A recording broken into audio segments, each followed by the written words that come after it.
Hello everyone. Today we are going to start our revision. Revision of only and only one chapter which is coming in our first assessment, that is work, power and energy. हम work, power और energy वाले chapter का revision करेंगे आज। तो सबसे पहले हम स्टार्ट करते हैं हमारे सबसे पहले टॉपिक से इस चैप्टर के। क्या नाम है उसका? वर्क। वर्क का मतलब to do something, to do something by which displacement occurs, to do something by which displacement occurs. So what is work? Work is the product of force and displacement. Work product होता है किसका? Force और displacement का। Force और displacement का क्या मतलब है? Force दो ही तरह से होता है, या तो pull या फिर push। दो फोर्सेस लगते हैं, या तो पुल या फिर पुश। डिस्प्लेसमेंट का मतलब द चेंज इन पोजीशन। जब किसी की पोजीशन के अंदर चेंज आता है तो उसे क्या बोलते हैं? डिस्प्लेसमेंट बोलते हैं, that is known as displacement. अब the product of force and displacement is known as work. ये इसकी एक सिंपल से डेफिनेशन है, बट एक और डेफिनेशन क्या है इसकी जो हम लोग यूज करेंगे? It is the product of displacement. It is a product of displacement and horizontal component of force.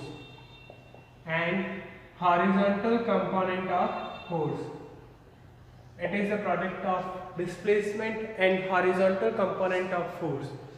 Horizontal component of force का क्या मतलब है? जैसे हमने इस पॉइंट के ऊपर फोर्स इस तरह से लगाया, अब जो हॉरिजॉन्टल कंपोनेंट होगा वो इस पॉइंट को इधर क्या करेगा? शिफ्ट करेगा। ये मान लेते थीटा एंगल पे है, तो हॉरिजॉन्टल कंपोनेंट कितना होगा? F cos theta. Getting my point? वापस देखिए, इसमें हमने क्या किया कि इस पॉइंट के ऊपर हमें फोर्स लगाना है, हमें इस पॉइंट को इधर खींचना है। तो जब हम इस पॉइंट को इधर खींचेंगे तो ये इस तरफ मूव करेगा। जब ये इस तरफ मूव करेगा तो यहाँ पे जो कंपोनेंट होता है उसे क्या बोलते हैं? Horizontal component of force. और किससे रिप्रेजेंट करते हैं इसको? F cos theta. तो हमारे पास वर्क इक्वल टू क्या आ जाएगा? तो हमारे पास वर्क इक्वल टू आ जाएगा F cos theta into displacement. Displacement को हम D से भी रिप्रेजेंट कर सकते हैं और S से भी रिप्रेजेंट कर सकते हैं। हम लोगों ने S से रिप्रेजेंट किया हुआ है इसको, तो फॉर्मूला क्या हो जाएगा? Fs cos theta. तो वर्क का फॉर्मूला आ गया हमारे पास क्या? Fs cos theta. Force into displacement into cos theta. Theta क्या है यहाँ पर? थीटा एंगल है किसके बीच में? फोर्स और डिस्प्लेसमेंट के बीच में। फोर्स और डिस्प्लेसमेंट के बीच में। Is that clear? ये होता है वर्क। अब अगर आप फोर्स लगा रहे हैं, यानी फोर्स जीरो के इक्वल नहीं है बट डिस्प्लेसमेंट जीरो के इक्वल है, फोर्स जीरो के इक्वल नहीं है बट डिस्प्लेसमेंट जीरो के इक्वल है, तो वर्क क्या होगा? जीरो। तो वर्क क्या होगा? जीरो। आप फोर्स लगा रहे, आप फोर्स नहीं लगा रहे हैं बट डिस्प्लेसमेंट हो रहा है, तो भी वर्क क्या होगा? जीरो होगा। यानी कि हर हालत में डिस्प्लेसमेंट होना चाहिए जब आप फोर्स लगाएं। दोनों चीजें साथ में होनी चाहिए। यानी अगर आप धक्का दे रहे हैं तो डिस्प्लेसमेंट जरूर होना चाहिए। ये नहीं कि मैं दीवार को धक्का दे रहा हूँ बट दीवार मूव ही नहीं कर रही। अगर दीवार मूव नहीं करेगी, वॉल मूव नहीं करेगी तो डिस्प्लेसमेंट नहीं होगा। डिस्प्लेसमेंट नहीं होगा तो वर्क क्या होगा? जीरो के इक्वल होगा। Is that clear? तीन तरह का वर्क होता है। कितने तरह का होता है? तीन। एक होता है पॉजिटिव वर्क, एक होता है नेगेटिव वर्क और एक होता है जीरो वर्क। पॉजिटिव, नेगेटिव और जीरो, तीन तरह का वर्क होता है। पॉजिटिव वर्क कब होता है? जब फोर्स और डिस्प्लेसमेंट दोनों सेम डायरेक्शन में होते हैं। फोर्स और डिस्प्लेसमेंट क्या होते हैं? दोनों सेम डायरेक्शन में। नेगेटिव वर्क कब होता है? जब दोनों अपोजिट डायरेक्शन में होते हैं। और जीरो वर्क कब होता है? जब फोर्स और डिस्प्लेसमेंट परपेंडिकुलर होते हैं एक दूसरे के। तो पॉजिटिव डायरेक्शन का मतलब इधर फोर्स लग रहा है और डिस्प्लेसमेंट भी इधर हो रहा है।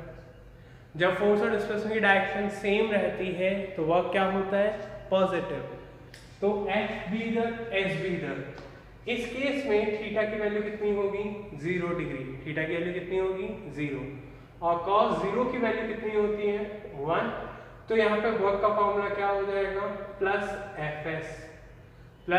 F S, force into displacement. Negative work कब होता है? जब फोर्स और डिस्प्लेसमेंट अपोजिट डायरेक्शन में होता है, इस तरह से। यानी फोर्स इधर लग रहा है और डिस्प्लेसमेंट इधर हो रहा है, तो जो वर्क होता है वो क्या होता है? नेगेटिव होता है। और इस टाइम पे थीटा इक्वल टू क्या हो जाता है? 180 डिग्री। तो cos 180 डिग्री की वैल्यू कितनी होती है? -1। तो वर्क इक्वल टू क्या आ जाएगा? -fs। Work equal to -fs। Zero work कब होता है? जब फोर्स और डिस्प्लेसमेंट एक दूसरे के परपेंडिकुलर हो, या तो इस तरह से या फिर इस तरह से। जब एक दूसरे के क्या हो? परपेंडिकुलर हो। जब थीटा की वैल्यू कितनी हो? 90 डिग्री। दोनों ही केसेस में थीटा की वैल्यू कितनी है? 90 डिग्री। तो यहाँ पे जब cos थीटा 90 है तो cos थीटा कितना होगा? cos 90 की वैल्यू होती है 0, तो वर्क भी कितना हो जाएगा? 0 हो जाएगा। तो इस तरह से हमारे पास 3 कैटेगरीज होती हैं वर्क की, एक पॉजिटिव, एक नेगेटिव और एक जीरो। ये तीनों वर्क इसी तरह से हम लोग फाइंड करते हैं। नेक्स्ट थिंग इज दैट कि इनकी यूनिट क्या होती है? वर्क का हमने फॉर्मूला पढ़ा, फोर्स इनटू डिस्प्लेसमेंट। फोर्स की यूनिट क्या होती है? न्यूटन। और डिस्प्लेसमेंट की यूनिट क्या होती है? मीटर। तो न्यूटन इंटू मीटर किसकी यूनिट होती है? वर्क की। और इसे कंबाइनली क्या बोलते हैं? जूल। क्या बोलते हैं इसे कंबाइनली? जूल। तो वर्क की यूनिट क्या होती है? जूल होती है। जब फोर्स किस में हो? न्यूटन में। और डिस्प्लेसमेंट किस में हो? मीटर में। तो वर्क की यूनिट क्या होगी? जूल। जूल होती है वर्क की यूनिट। जूल के अलावा एक और यूनिट होती है वर्क की, उसे हम बोलते हैं अर्ग। क्या बोलते हैं? अर्ग। एक जूल जो होता है वो 10 की पावर 7 अर्ग के इक्वल होता है। एक जूल कितने अर्ग के इक्वल होता है? 10 की पावर 7 अर्ग। और इसी तरह एक न्यूटन को भी हम कन्वर्ट कर सकते हैं।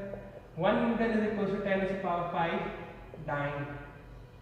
ये दोनों कन्वर्जन आपकी कॉपी के अंदर, आपके नोट्स के अंदर करवाए गए, और जब मैंने पढ़ाया था तब भी आपको करवा दिया था। Look at this also. Is that clear? Now ये था ऑल अबाउट वर्क के हम एग्जांपल्स देख लेते हैं, एक तीनों तरह के। जैसे पॉजिटिव वर्क का मतलब कैसे होगा? मैंने क्या किया? मैं कार को धक्का दे रहा हूँ। अगर कार भी आगे की तरफ मूव कर रही है, जिधर मैं धक्का दे रहा हूँ, जिधर मैं उसमें पुश कर रहा हूँ, तो वर्क क्या होगा? पॉजिटिव होगा। तो वर्क क्या होगा? पॉजिटिव। बट मैं कार पे फोर्स इस तरह लगा रहा था, मेरा फोर्स कम था, तो कार वापस आ रही थी, कार मेरे ऊपर ही वापस आ रही थी, तो वर्क क्या होगा? नेगेटिव। तो वर्क क्या होगा? नेगेटिव। हम स्विमिंग करते हैं, हम फोर्स किधर लगाते हैं? पीछे की तरफ, और हमारा मोशन कहाँ होता है? आगे की तरफ। उस केस में वर्क क्या होगा? नेगेटिव। Is that clear? ना जीरो वर्क। जीरो कब होता है वर्क? जीरो वर्क कब होगा? जब फोर्स और डिस्प्लेसमेंट एक दूसरे के परपेंडिकुलर होते हैं। कब होते हैं? वेल, कुएं के अंदर। कुआं देखा है सब लोगों ने? वेल के अंदर जब भी हम एक बकेट से पानी को खींचने की कोशिश करते हैं, तो जो बकेट का थ्रेड होता है, जो रस्सी होती है, उसको हम इस तरह से खींचते हैं, बट बकेट का मोशन इस तरह से होता है। तो ये तो किसका मोशन हो गया? थ्रेड का। और बकेट का मोशन इस तरह से हो गया। तो दोनों एक दूसरे के क्या होते हैं? परपेंडिकुलर होते हैं। दोनों एक दूसरे क्या होते हैं? परपेंडिकुलर। Is that clear? तो वो वर्क होता है जीरो। वो वर्क क्या होता है? Zero. If I am standing, I am not moving, then my work also will be zero. Is that clear? It is the type of work, its unit, and all about work. Now we will discuss about energy. अब हम energy के बारे में discuss करते हैं। Energy क्या होता है? अभी हमने देखा कि वर्क क्या होता है। Now the next topic is energy. Energy क्या होती है?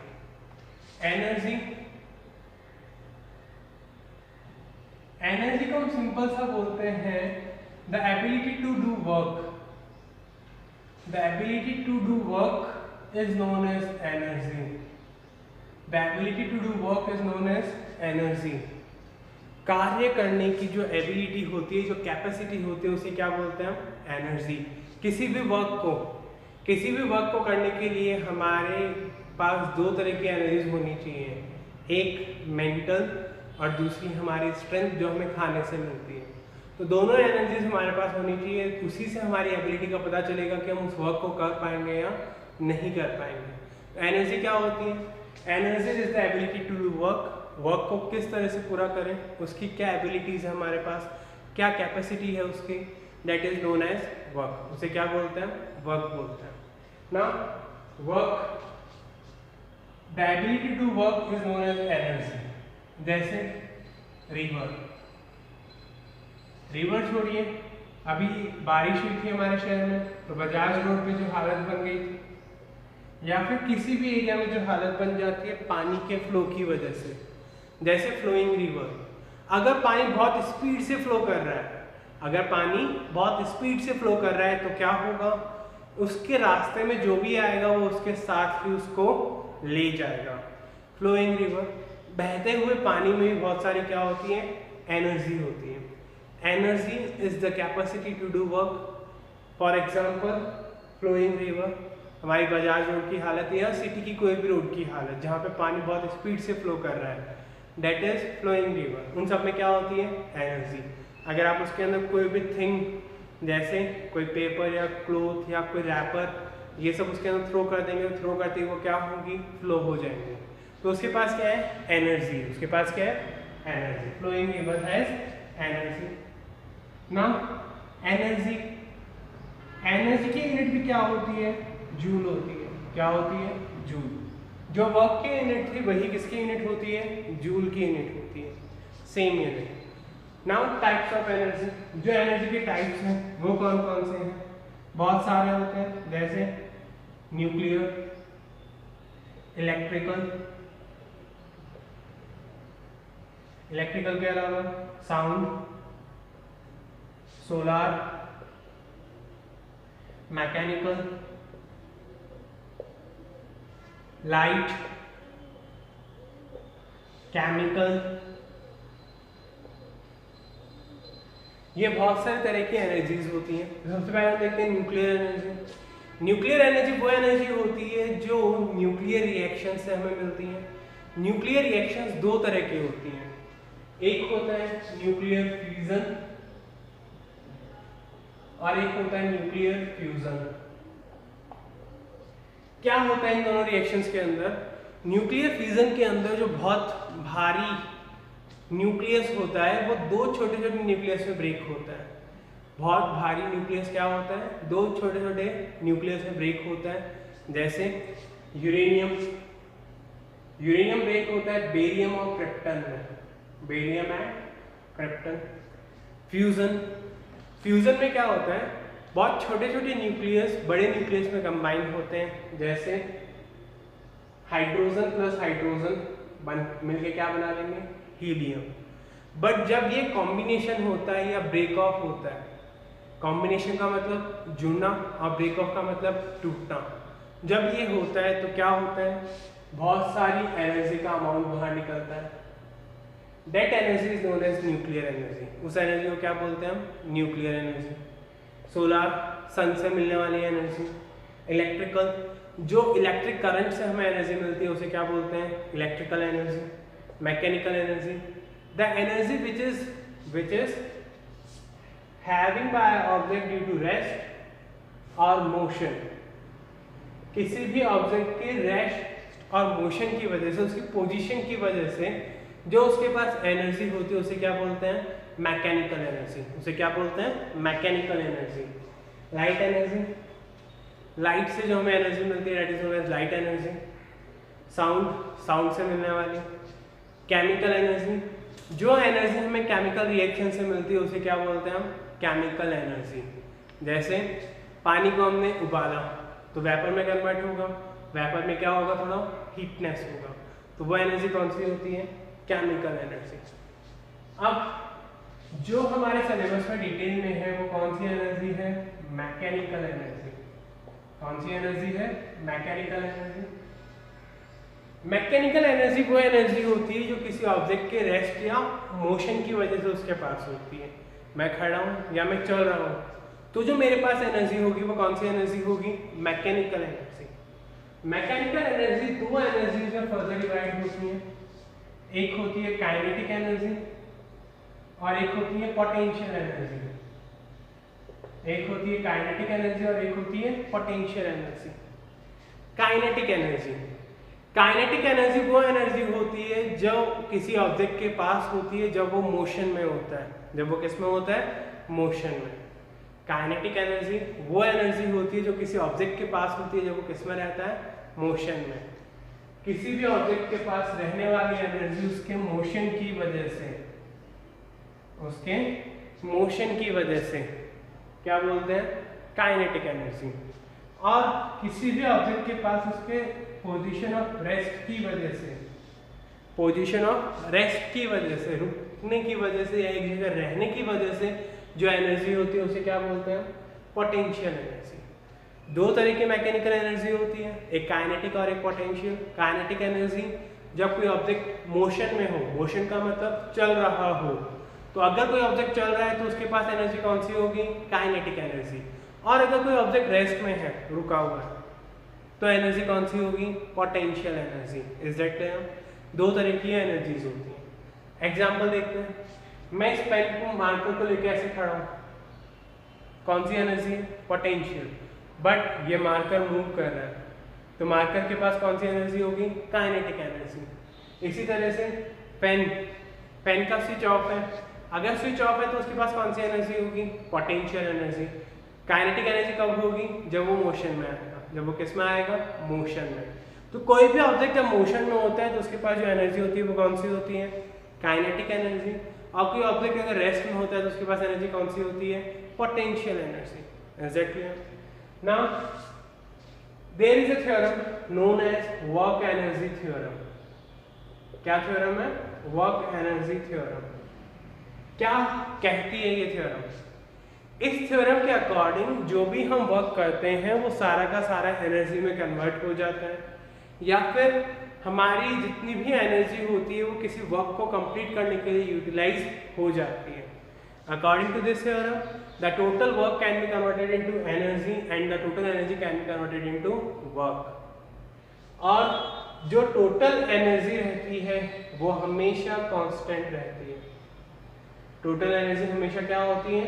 कांस्टेंट। ना तो हम एनर्जी को क्रिएट कर सकते हैं ना डिस्ट्रॉय कर सकते हैं। Neither the energy can B created nor it can be destroyed. ये बोलती है वर्क एनर्जी थ्योरम। तो वर्क एनर्जी थ्योरम क्लियर है? अब वर्क एनर्जी थ्योरम ने ये तो कहा है और साथ में क्या कहा कि जो मैकेनिकल एनर्जी होती है वो हमेशा कांस्टेंट रहती है। मैकेनिकल एनर्जी हमेशा क्या रहती है? कांस्टेंट। ना तो वो इंक्रीज होती है ना डिक्रीज होती है। ये किसने कहा? इस थ्योरम। कैसे इसको वेरीफाई किया? जैसे पेन बंद था, तो बंद था तो उसके पास एनर्जी कौन सी थी? Potential energy. बट जैसे ही हमने उसका स्विच ऑन कर दिया तो स्विच ऑन करते ही पोटेंशियल एनर्जी किस में कन्वर्ट हो जाएगी? काइनेटिक एनर्जी में। यानी one form of energy can be converted into another form. एक फॉर्म एनर्जी का दूसरी फॉर्म में भी कन्वर्ट किया जा सकता है। तो कैसे इसका कन्वर्जन हुआ देखते हैं। हमने 10th अभी हमने क्लासेस में भी पढ़ा था। एक छोटी सी डेरिवेशन है यहाँ पर काइनेटिक एनर्जी के फॉर्मूले को निकालने की। काइनेटिक एनर्जी के फॉर्मूले को निकालने की क्या डेरिवेशन है वो? इस डेरिवेशन में हम काइनेटिक एनर्जी का फॉर्मूला डिराइव करते हैं। कैसे डिराइव करते हैं देखते हैं। हमने एक फॉर्मूला पढ़ा है इक्वेशन ऑफ मोशन में, v square is equals to u square plus 2as। v क्या है? फाइनल वेलोसिटी, u क्या है? इनिशियल वेलोसिटी, a क्या है? एक्सेलरेशन और s क्या है? डिस्प्लेसमेंट। s क्या है? डिस्प्लेसमेंट। ये हमने पढ़ा है, ये हमने फॉर्मूला पढ़ा है। तो v square is equals to u square plus 2as। a acceleration और s डिस्प्लेसमेंट, ये हमने पढ़ा है। अब इसमें हम इसको थोड़ा सा अरेंज कर लेते हैं। तो अरेंज करने से इस u स्क्वायर को इधर लेके आएंगे तो ये माइनस का u स्क्वायर हो जाएगा। Is equals to 2AS, 2AS। ये हमने फॉर्मूला एक बना दिया। एक और हमने न्यूटन के फॉर्मूले में पढ़ा था, F इक्वल टू होता है mass into acceleration. F equals to क्या होता है, m इंटू a। ये हमने फॉर्मूला पढ़ा। यहाँ से अगर हम एक्सेलरेशन की वैल्यू निकालें तो एक्सेलरेशन इक्वल्स टू आ जाएगा force upon mass. Acceleration equal to क्या आ जाएगा, फोर्स अपॉन मास। तो एक्सेलरेशन की वैल्यू हमें निकालनी है। इस एक्सेलरेशन की वैल्यू को हम यहाँ पे पुट कर देते हैं, तो हमारे पास आ जाएगा v square minus u square is equals to 2F upon m into s। 2 multiply में, उधर जाएगा डिवाइड में, m डिवाइड में है, उधर जाएगा मल्टीप्लाई में। तो m into v square minus u square upon 2 is equals to f into s। f into s, force into displacement, ये किसके इक्वल होता है, वर्क के। तो वर्क इक्वल्स टू क्या आ जाएगा हमारे पास, m upon 2 v square minus u square. अगर ये वर्क वेलोसिटी की वजह से हो रहा है तो वेलोसिटी का मतलब क्या होता है, मूवमेंट हो रहा है, तो ये किसके इक्वल हो जाएगा, काइनेटिक एनर्जी के। तो काइनेटिक एनर्जी का फॉर्मूला आ गया हमारे पास m upon 2 v square minus u square. ये किसका फॉर्मूला आ गया, काइनेटिक एनर्जी का। अब अगर इनिशियल वेलोसिटी 0 के इक्वल है, इनिशियल वेलोसिटी किसके इक्वल है, 0 के, तो काइनेटिक एनर्जी का फॉर्मूला क्या आ जाएगा, half m v square. Kinetic energy का फॉर्मूला क्या आ जाएगा, half m v square. Half m v square is the formula use for kinetic energy. ये किसका फॉर्मूला होता है, काइनेटिक एनर्जी का। इसकी यूनिट भी क्या होती है, joule. Every work, every energy has the same unit, that is joule. कोई भी वर्क हो या कोई भी एनर्जी हो, उनकी सेम यूनिट होती है, क्या होती है, जूल होती है। तो काइनेटिक एनर्जी की यूनिट जूल। बट यहाँ पे दो चीजें यूज हमने की हैं। एक हमने यूज किया है मास, मास हमेशा किस में रखेंगे, किलोग्राम में। और दूसरा वेलोसिटी, वेलोसिटी हमेशा किस में आएगी, मीटर पर सेकंड में। मास किस में आएगा, किलोग्राम में, और वेलोसिटी किस में आएगी, मीटर पर सेकंड में। Is that clear? तो अगर ये मास और वेलोसिटी यूनिट्स में नहीं है तो पहले हमें इनको कन्वर्ट करना पड़ेगा, then only we can find the kinetic energy. अगर मास ग्राम में गिवन है तो पहले उसको किलोग्राम में कन्वर्ट कीजिए। वेलोसिटी अगर किलोमीटर पर आवर में गिवन है तो पहले उसको मीटर पर सेकंड में कन्वर्ट कीजिए, तब जाकर आंसर किस में आएगा, जूल में। किसका, काइनेटिक एनर्जी का। Is that clear all of you? Now we will discuss our next topic, that is potential energy. Potential energy क्या होती है, क्या उसका फॉर्मूला आता है। देखा है काइनेटिक एनर्जी क्या होती है। नेक्स्ट अपना हमारा टॉपिक है वो क्या है, पोटेंशियल एनर्जी। नेक्स्ट टॉपिक क्या है हमारे पास, पोटेंशियल एनर्जी। पोटेंशियल एनर्जी ये क्या होती है, potential energy is the energy associated with position of an object. जो किसी ना किसी ऑब्जेक्ट की पोजीशन से रिलेटेड होती है, उस एनर्जी को क्या बोलते हैं, पोटेंशियल एनर्जी। जैसे कोई ऑब्जेक्ट रखा हुआ है तो इस ऑब्जेक्ट की जो एनर्जी है वो क्या होगी, पोटेंशियल एनर्जी। वो क्या होगी, पोटेंशियल एनर्जी। हमने क्या किया, इस ऑब्जेक्ट को हम लोग इस तरह से यहाँ पे पहुंचाया एक बार, और एक बार हमने सीधी तरह से इस हाइट पे पहुंचा दिया। दोनों ही जगह हाइट क्या है, सेम है। दोनों ही जगह हाइट क्या है, सेम। इधर भी h हाइट है और इधर भी h हाइट है, बट एक जगह तो हमारा रास्ता क्या है, इस तरह से चेंज होके जा रहा है, और दूसरी जगह रास्ता क्या है, सीधा सीधा जा रहा है। तो जब रास्ते इस तरह होते हैं तो पोटेंशियल एनर्जी पे कोई इफेक्ट नहीं पड़ता। यानी जिस रास्ते से आप जा रहे हैं उसका कोई इफेक्ट नहीं आता पोटेंशियल एनर्जी पे, चाहे आप घूम फिर के जाएं, चाहे आप सीधे सीधे जाएं। पोटेंशियल एनर्जी सिर्फ और सिर्फ हाइट पर डिपेंड करती है कि आपने कितने हाइट तक किसी ऑब्जेक्ट को रखा। तो ऑब्जेक्ट की हाइट कितनी है दोनों जगह, h। तो यहाँ पे जो पोटेंशियल एनर्जी होती है, तो यहाँ पे जो पोटेंशियल एनर्जी होती है वो कितनी होती है, mgh, m इंटू जी इंटू एच। m क्या है, मास। मास को किस में मेजर करते हैं, केजी में। जी क्या है, एक्सेलरेशन ड्यू टू ग्रेविटी, इसकी वैल्यू होती है 9.8 इंटू 9.8 मीटर पर सेकेंड या फिर 10 मीटर पर second square. H height, height हमेशा किसमें मेजर करते हैं, मीटर में। तो ये सब इनकी यूनिट होती हैं, फिक्स होती हैं। तो पोटेंशियल एनर्जी की यूनिट जब इन सभी क्वांटिटीज को यूनिट्स में रखते हैं तो क्या आती है, जूल। क्या आती है, जूल। जब हम इन क्वांटिटीज की यूनिट ये रखें, मास की यूनिट केजी, जी की यूनिट मीटर पर सेकंड स्क्वायर 9.8 मीटर पर सेकंड स्क्वायर या 10, और एच की यूनिट मीटर। तो पोटेंशियल एनर्जी की यूनिट क्या आएगी, जूल। अगर हम इन यूनिट्स में रखेंगे तो पोटेंशियल एनर्जी। अब ये पोटेंशियल एनर्जी सिंपल पेंडुलम की भी होती है। सिंपल पेंडुलम देखा हुआ है, इस तरह से मोशन करता है टू एंड फ्रो। तो इसकी भी क्या होती है, पोटेंशियल एनर्जी। कितनी होती है इसकी पोटेंशियल एनर्जी, इसकी पोटेंशियल एनर्जी होती है half k x square, half k x square. K क्या होता है, कांस्टेंट। कौन सा, पेंडुलम कांस्टेंट। इस पेंडुलम कांस्टेंट की वैल्यू कितनी होती है, mg upon l into x square. M क्या है, मास, मास किसे मेजर करेंगे, केजी में। जी क्या है, एक्सेलरेशन ड्यू टू ग्रेविटी, किसे मेजर करेंगे, मीटर पर सेकंड स्क्वायर में। एल क्या है, लेंथ, किसकी, पेंडुलम की। यहां से लेकर जो यहां तक इसकी लेंथ है वो क्या है, एल। इसको किसे मेजर करते हैं, मीटर में। एक्स क्या है, डिस्प्लेसमेंट, कहां से कहां तक, जब कोई ऑब्जेक्ट यहां से यहां पर आया, जब कोई ऑब्जेक्ट यहां से यहां पर आया तो इसकी पोजीशन में कितना चेंज आया, वो क्या होता है, मीटर्स में। वो भी किस में आता है, मीटर्स में। तो जब इन सब की यूनिट्स इसके अंदर रखेंगे तो आंसर किस में आएगा, जूल्स में। किस में आएगा, जूल में। क्लियर है सबको। नेक्स्ट एक और, इसकी स्प्रिंग के केस में भी पोटेंशियल एनर्जी होती है। वो कितनी होती है, हाफ के एक्स स्क्वायर। और यहाँ पे के क्या होता है, स्प्रिंग कांस्टेंट। यहाँ पे के क्या होता है, spring constant. Is that clear.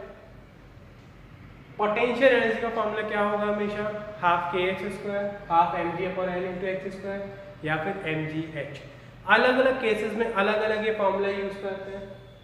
अब जैसे कि एग्जांपल देखते हैं कंजर्वेशन ऑफ एनर्जी का। ये मास है, इस मास को मैं इस तरफ धक्का दे रहा हूँ, तो इस तरफ धक्का देने से क्या होगा, स्प्रिंग क्या होगी, कंप्रेस होगी।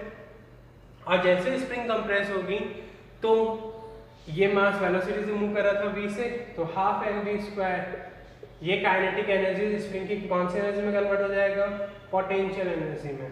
यानी energy can neither be created nor it can be destroyed, it just changes from one form to another form. यहाँ पे क्या हुआ, ये जो ब्लॉक इधर से इधर आया, ब्लॉक जब मूव कर रहा था तो तो ब्लॉक की जो काइनेटिक एनर्जी थी वो किस में कन्वर्ट हो गई, स्प्रिंग की पोटेंशियल एनर्जी में।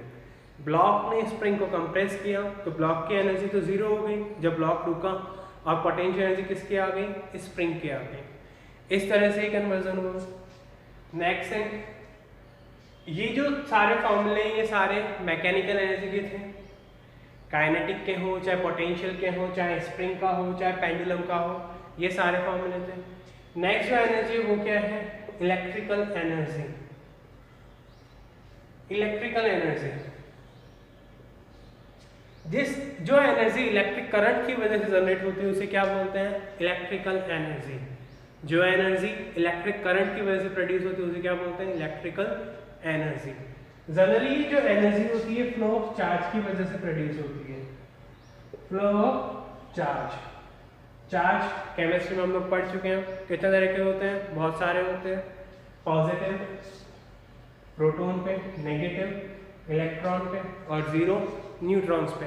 तो पॉजिटिव और नेगेटिव चार्जेस होते हैं इनके ऊपर, और इन्हीं के ऊपर क्या प्रोड्यूस होती है, इलेक्ट्रिक करंट। और इस इलेक्ट्रिक करंट की वजह से क्या प्रोड्यूस होता है, इलेक्ट्रिकल एनर्जी। जनरली दो ही चार्जेस रेस्पॉन्सिबल होते हैं, पॉजिटिव और नेगेटिव। पॉजिटिव और नेगेटिव। पॉजिटिव चार्ज से इलेक्ट्रिक फील्ड लाइंस बाहर की तरफ जाती हैं और नेगेटिव से अंदर की तरफ। नेगेटिव से किस तरह आती हैं, अंदर आती हैं सारी।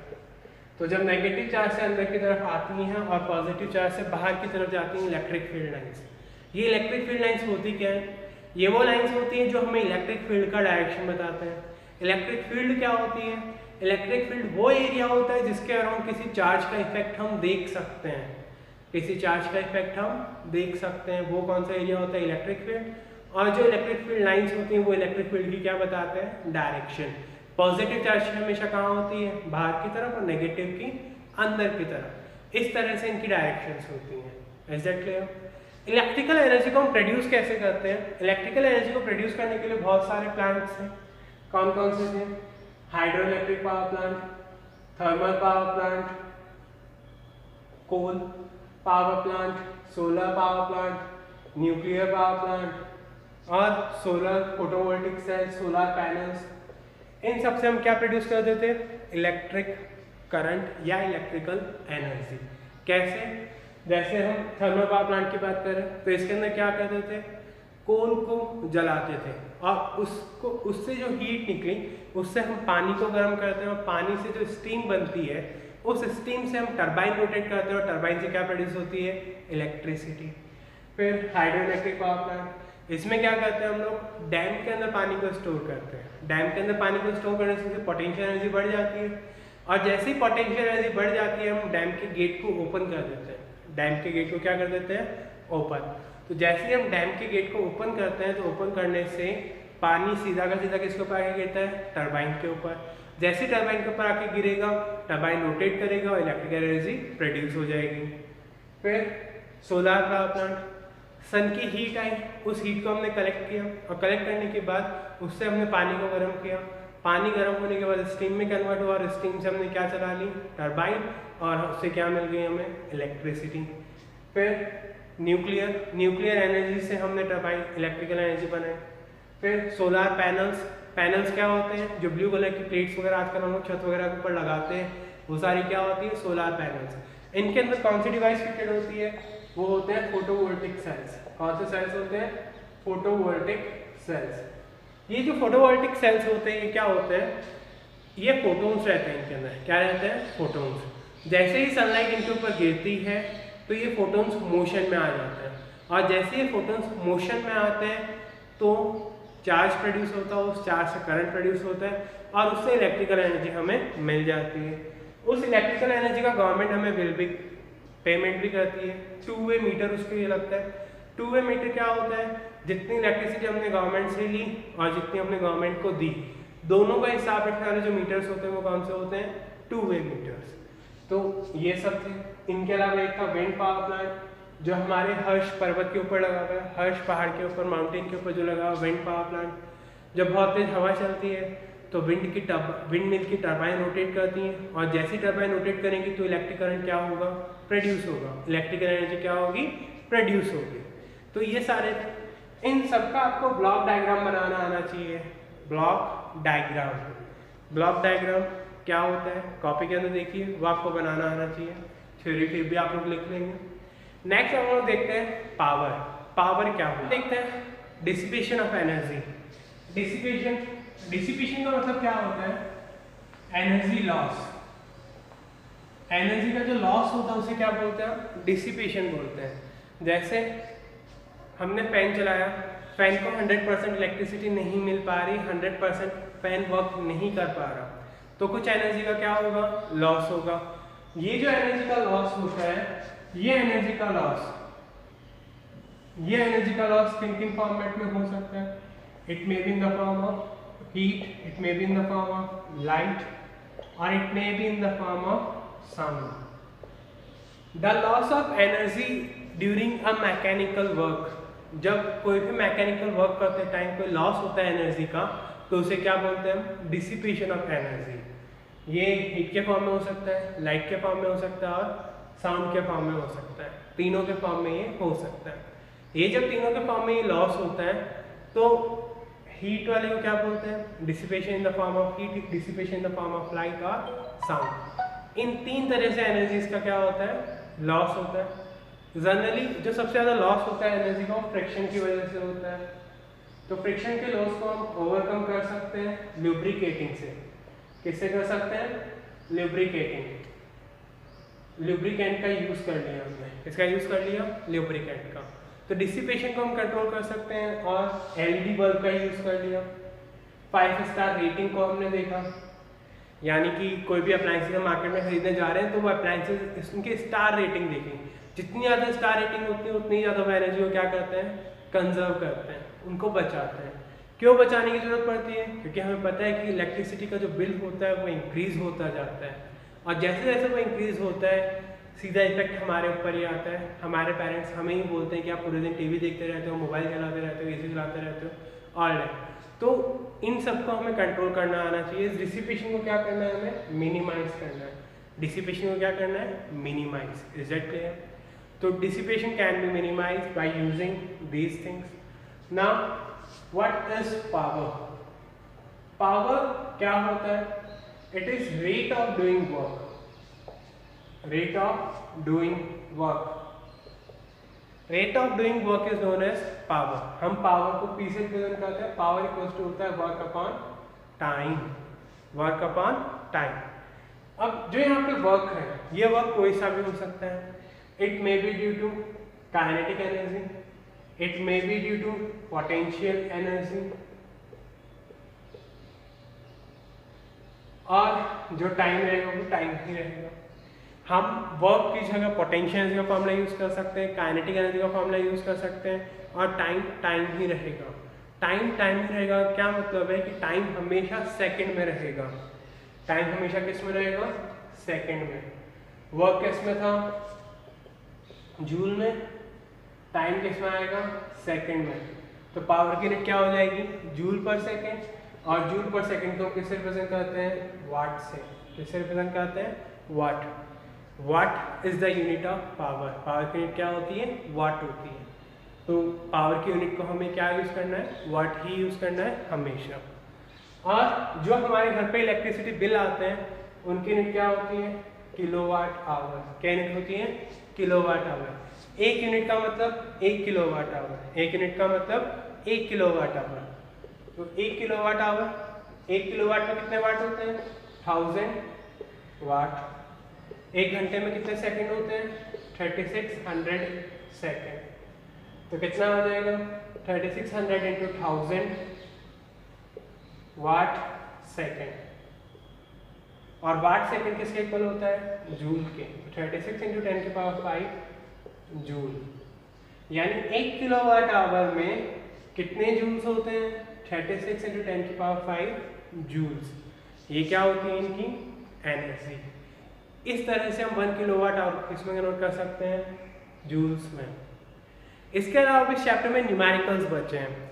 न्यूमेरिकल्स आप लोग को खुद को सॉल्व करने पड़ेंगे, आपको अपना दिमाग उसके अंदर लगाना पड़ेगा, कैसे प्लस माइनस किया हुआ है। फॉर्मूले सारे यही यूज होंगे, फॉर्मूले सारे यही यूज होंगे। एक फॉर्मूला और यहाँ से जो निकल सकता है वो क्या है, work is equals to power into time. और ये वर्क किसके इक्वल होता है, इलेक्ट्रिकल एनर्जी के भी इक्वल होता है। तो ये फॉर्मूला भी एक यूज हो सकता है। तो ये सारे न्यूमेरिकल्स आपको खुद को ट्राई करना है। किसी में कोई भी प्रॉब्लम आए आप लोग मेरे को मैसेज कर दीजिए, मैं या तो आपको वॉइस नोट पे समझा दूंगा, तो आप लोग पूछ सकते हैं। Thank you all of you, have a nice day.